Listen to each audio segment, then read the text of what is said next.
The wind moved slowly through the cemetery that morning, stirring the fallen leaves into small, whispering swirls between the gravestones. Ryan Cooper stood in silence before two identical headstones, his large frame wrapped in a weathered leather jacket that no longer made him feel strong. His broad shoulders were hunched, not from age or exhaustion, but from a kind of sorrow that had pressed on him every single day for the past year. His tattooed hands reached out, trembling slightly, to trace the names engraved in stone.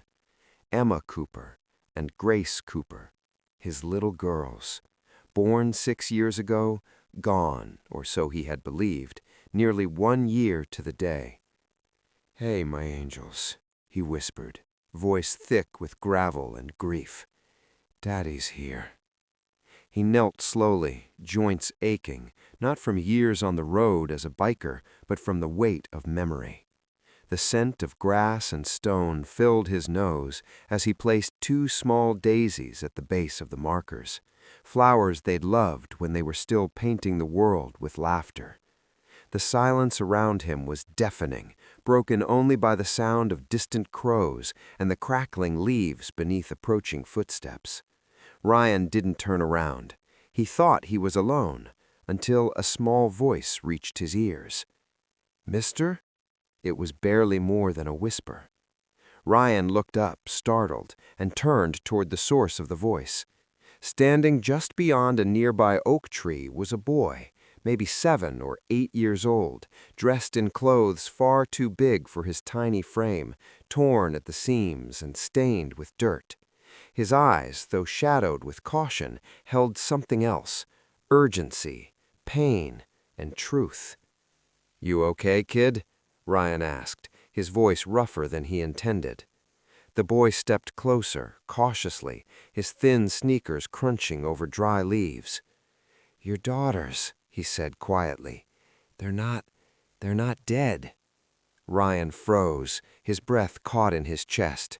For a moment the words didn't register, then they did, and he exploded. "Listen to me," he said sharply, standing tall and intimidating. "I don't know who put you up to this, but if this is some kind of cruel joke—" "It's not a joke," the boy cried, stepping back, though he didn't run. "I live near the dump yard on Miller Street. I saw them. 2 girls, same age, same faces. They said their names were Emma and Grace." The world around Ryan shifted. The graves, the flowers, the pain he had built his entire life around. Suddenly none of it made sense. He stared at the boy, eyes narrowing. "What's your name?" "Noah," he said. "Please, just come and see." Ryan's fists tightened. This had to be a mistake, but the boy's face held no hint of manipulation, just desperation, and something else, a flicker of hope Ryan hadn't felt in a long, long time. Finally, he gave a slow nod. "You better not be lying to me, kid." The walk to the dump yard was quiet, the city sounds fading behind them as they reached the edge of a forgotten corner of town. The stench hit first, a sour mix of metal, rot, and rust. Noah walked confidently, weaving through heaps of discarded appliances and shattered glass as though he'd done it 100 times. Ryan followed, his boots crunching loudly with every step. He was used to rough places, but this wasn't just poverty, this was abandonment. They turned a corner, and Noah raised his hand. "There," he whispered, pointing to a makeshift shelter constructed from old wood, tarps, and boxes. "They're in there." At first, Ryan saw nothing, just trash. Then the blue plastic shifted, a small hand pulled back a flap, and 2 faces appeared. 2 little girls, dirty, thin, scared, but unmistakably Emma and Grace. Ryan's knees gave out, and he collapsed onto the gravel. His breath caught in his throat as time stood still. The older girl, Emma, the braver one, stepped forward slightly. Her eyes met his.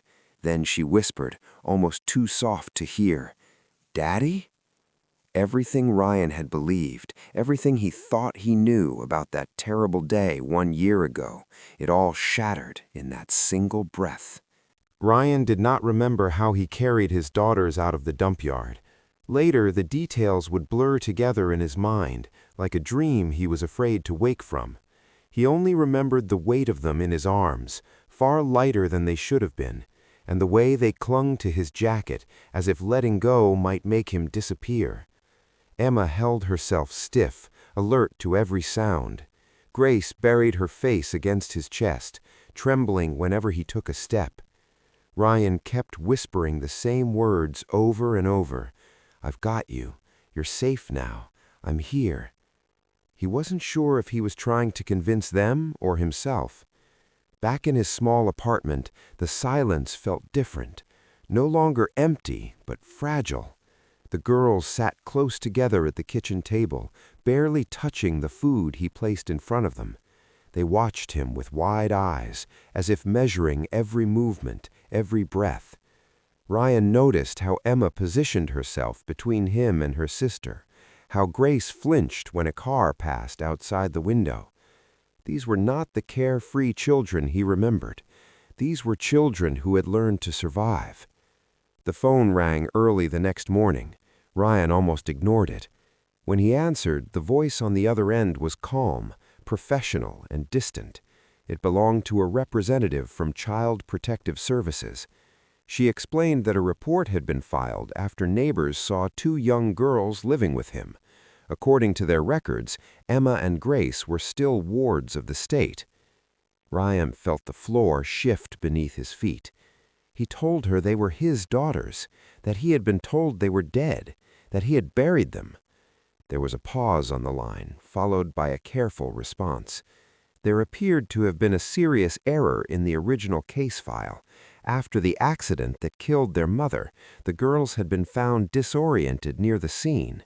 Without proper identification and with no immediate family contact confirmed, they were placed into the foster care system. Ryan's hands shook as he listened.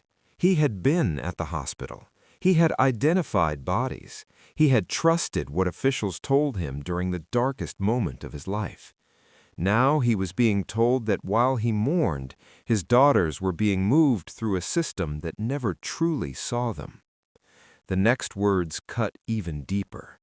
Because of Ryan's past association with a motorcycle club and prior legal issues, the state still considered him an unsuitable guardian. Temporary custody, the woman explained, might need to be reconsidered. That afternoon, Ryan sat across from Aaron Parker in a modest law office that smelled faintly of coffee and old paper. Aaron was calm, focused, and unafraid to meet his eyes.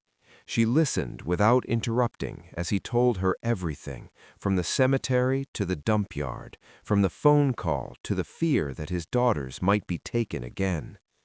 What Aaron uncovered over the following days painted a picture far worse than Ryan had imagined.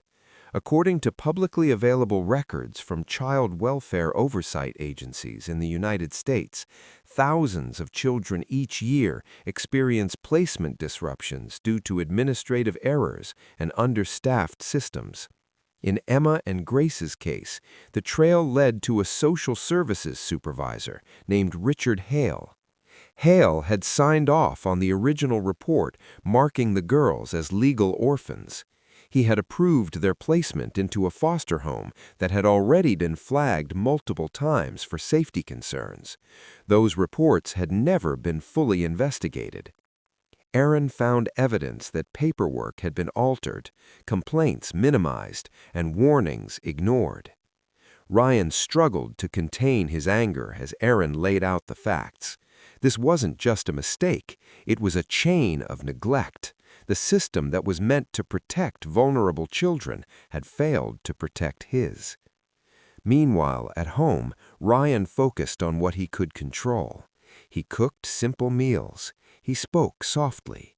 He learned to move slowly, giving his daughters space when they needed it. He noticed how they asked permission for everything, even water. He noticed how they hid food in their pockets, just in case. Each small behavior told a story of fear he wished he could erase. At night, after the girls finally fell asleep in their old beds, Ryan sat alone at the kitchen table, staring at his hands. These hands had once been used to intimidate and defend. Now he needed them to comfort and protect. Aaron warned him that the road ahead would be difficult. Courts would examine his past, they would question his stability, they would test his patience. But for the first time since losing his daughters, Ryan felt something solid beneath his feet. Not rage, not guilt, determination. The system might have broken his family once, he would not let it happen again. The apartment was quiet but not peaceful. Ryan could hear the smallest sounds, Grace's soft footsteps pacing in the hallway, Emma's whispered reassurances through the cracked bedroom door. It had been several days since he brought them home from the dump yard, but they still hadn't unpacked the few belongings they'd come with.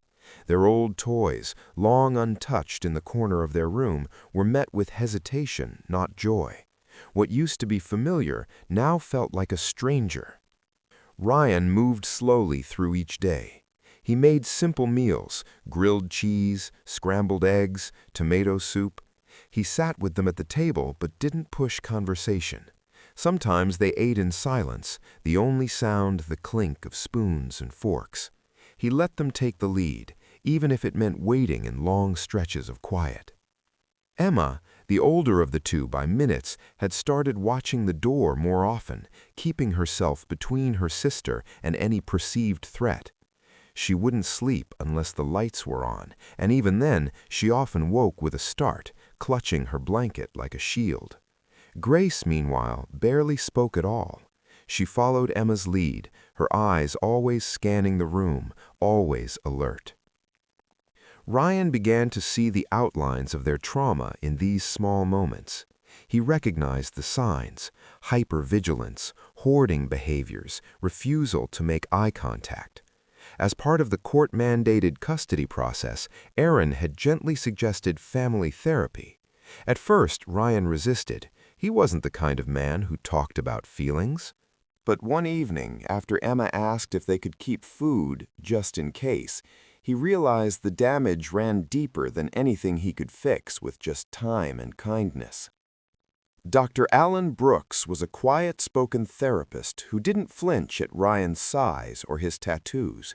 His office was warm, filled with books and soft lighting, and he spoke to the girls with the kind of patience Ryan wasn't used to seeing in professionals. Their first session was mostly silence. The girls wouldn't look at Dr. Brooks, and Ryan barely spoke above a whisper. But the doctor didn't push. He just asked a few questions, gave them crayons and paper, and let them draw. Emma drew a locked door. Grace drew a tree with no leaves. Back home, Ryan sat alone on the couch, thinking about what it meant to heal. He realized he couldn't expect his daughters to trust him overnight, not after what they'd been through, and certainly not when he was still carrying so much anger inside himself. Aaron had mentioned something else during their legal prep: individual therapy. At the time, Ryan had waved it off. Now it didn't seem like such a bad idea. He made an appointment the next day. Dr. Brooks saw them weekly. Some days were harder than others. Grace finally admitted she hated the dark because they always came at night in the foster home. Emma cried the first time she said out loud that she thought he hadn't wanted them anymore. Ryan listened, his heart breaking quietly, and promised, without shouting or rage, that none of it had ever been true. At night, he started reading to them again. It had been a ritual once when they were small. Silly voices, picture books, giggles under the covers. Now the stories were quieter. But they listened. They asked for one more page. Grace even curled up beside him one evening, resting her head lightly against his side. Each small act, Emma accepting a snack without hiding it, Grace falling asleep without the door wide open, felt like a mountain moved. Ryan wrote them notes in their lunchboxes, telling them they were brave, that he was proud. He began to learn what it meant to be steady, not just strong. One afternoon, as they were folding laundry together, Grace whispered, "Do we get to stay here forever?" Ryan bent down, looked her in the eye, and said, "As long as I'm breathing, baby, you're not going anywhere." She nodded, then did something she hadn't done in weeks. She smiled. As the days turned into weeks, Ryan found himself torn between two fronts: the fragile rebuilding of trust at home and the looming storm of a custody battle that threatened to tear it all apart again. Erin had warned him it would be tough, but nothing could have prepared him for the emotional landmines ahead. Every night, after tucking Grace and Emma into bed, he sat at the kitchen table, reviewing documents, court dates, and instructions from his lawyer. It felt like reliving the worst year of his life, only this time under a magnifying glass. The state was moving fast, faster than Erin expected, and Carl Donovan, the senior social worker responsible for the girl's original placement, was pushing for permanent foster care. Ryan's past, his tattoos, his time with the motorcycle club, they used all of it to argue he wasn't a suitable father. He could feel the judgment in every phrase they used: unstable, high-risk background, unfit environment. The words stung not because they were true, but because they completely ignored the man he had become. He wasn't the angry kid from 2 decades ago anymore. He wasn't some barroom brawler riding with a patched jacket and nothing to lose. He was a father who had clawed his way back from despair, one bedtime story and burnt grilled cheese at a time. And yet, on paper, none of that mattered. Erin helped him start the paperwork for parenting classes. He signed up for anger management group sessions twice a week and met with Dr. Brooks privately for continued therapy. Every session, every appointment, every assignment was a reminder that redemption had a price, and he was willing to pay it. Still, the fear lingered. The letter from Child Services sat on his coffee table for days, unopened. He knew what it said. Words like evaluation, criminal record, and pending review hovered like ghosts in the air. One afternoon, as the girls napped after school, he finally forced himself to read it. It was exactly what he feared: official language that could take them away, undo everything. Later that evening, Erin called. Her voice was steady, but her words didn't ease the ache in his chest. The state's lawyer was already preparing to challenge his temporary custody. Erin urged him to stay calm, to be ready for their first appearance in court. Ryan didn't sleep that night. He watched his daughters, both curled up under their butterfly blankets, sleeping peacefully for once, unaware of the war being waged around them. The next morning, Ryan took a deep breath and made a promise to himself. He wasn't going to fight this battle with anger. He was going to fight it with facts, with accountability, and with love.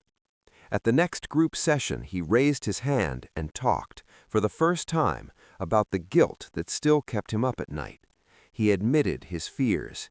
He let the group hear the cracks in his voice when he said, "I thought they were gone forever.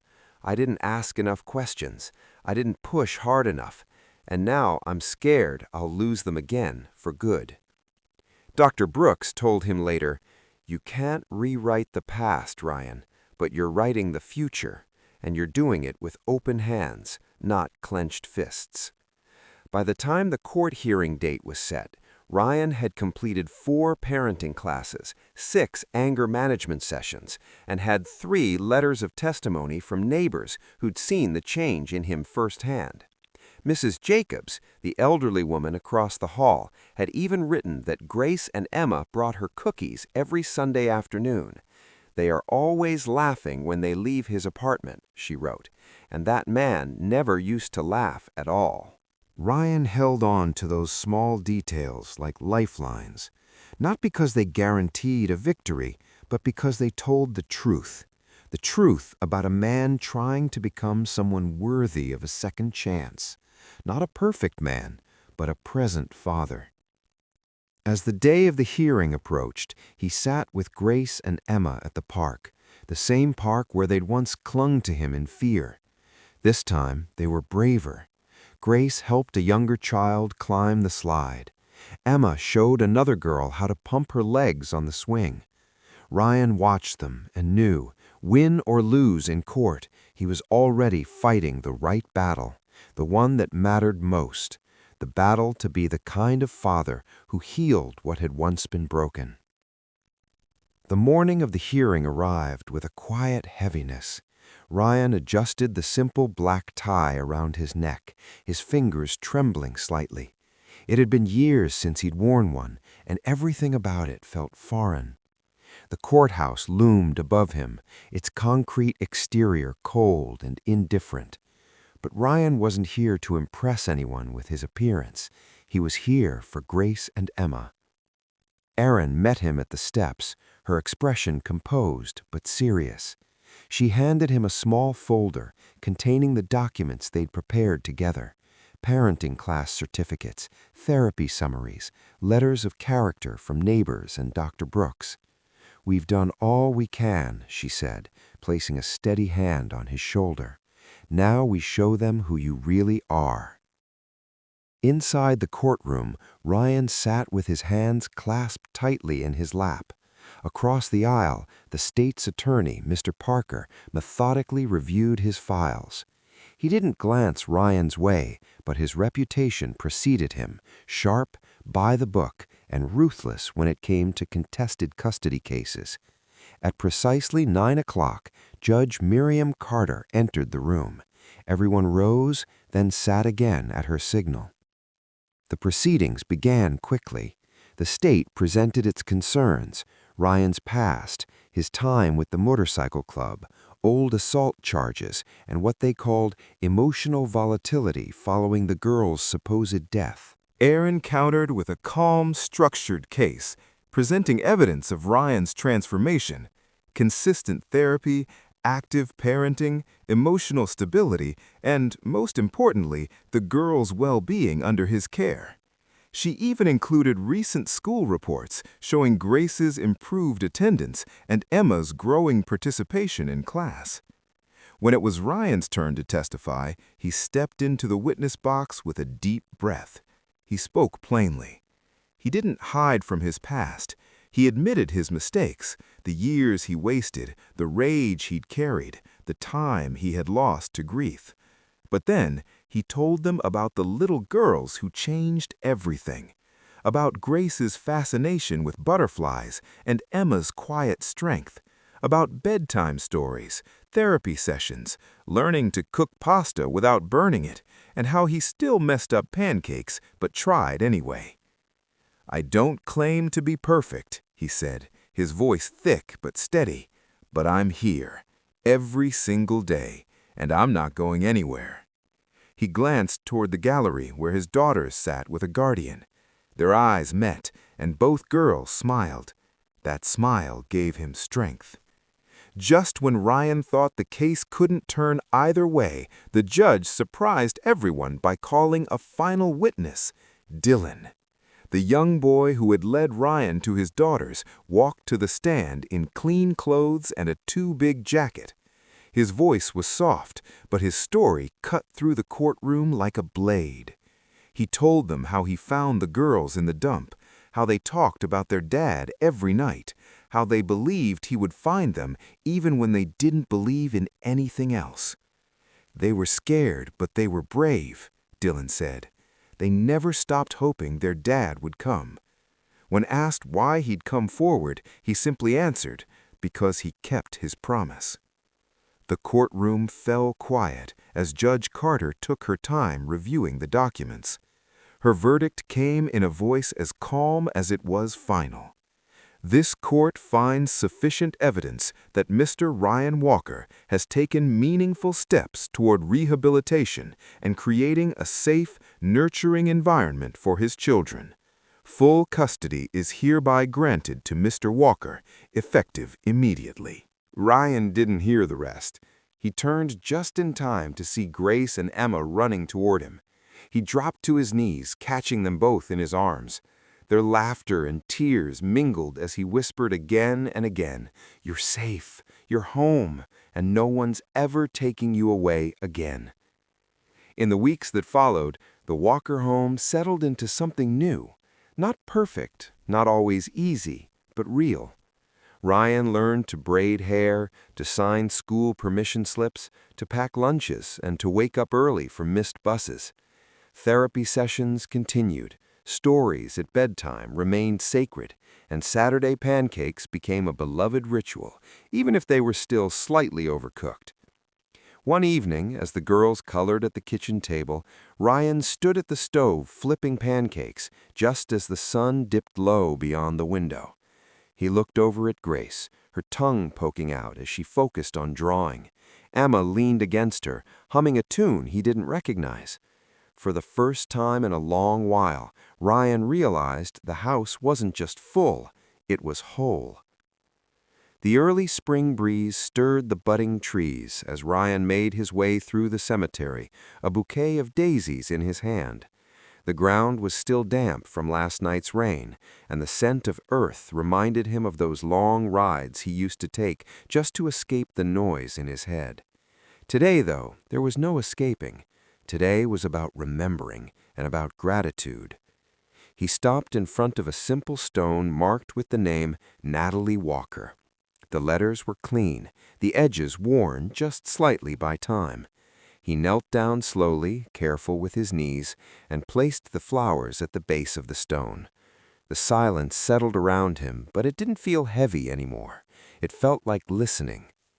"Hey, Nat," he began softly, his voice catching on her name. "I brought the girls by last week. They wanted to tell you all about their school projects and this book they're reading. Grace says she wants to be a teacher. Emma is still not sure, but she thinks maybe a doctor. She said you'd be proud." He paused, letting the wind carry his words. "I messed up, Nat. After the crash, I fell apart. You would have hated the man I became. But I found them. Or maybe they found me. Either way, I got a second chance. And I think I'm finally becoming the dad you always said I could be." Ryan sat back on his heels, looking up at the clouds drifting slowly across the blue sky. The house is loud again. There's laughter, music, dishes in the sink, life, real life. And I keep thinking maybe you had something to do with it. Maybe you sent Dylan my way. He brushed a hand over the edge of the stone. "Thank you, Nat, for everything you gave us, for believing in the man I couldn't see in myself. I'm still learning, still healing, but we're okay now. The girls are okay, and I think you'd smile if you saw us." He stood, wiped his hands on his jeans, and gave the stone one final glance. "We'll be back soon, with drawings and stories and maybe some burnt cookies. You'd like that." As he walked away, the wind picked up again, swirling the petals of the daisies gently across the grass.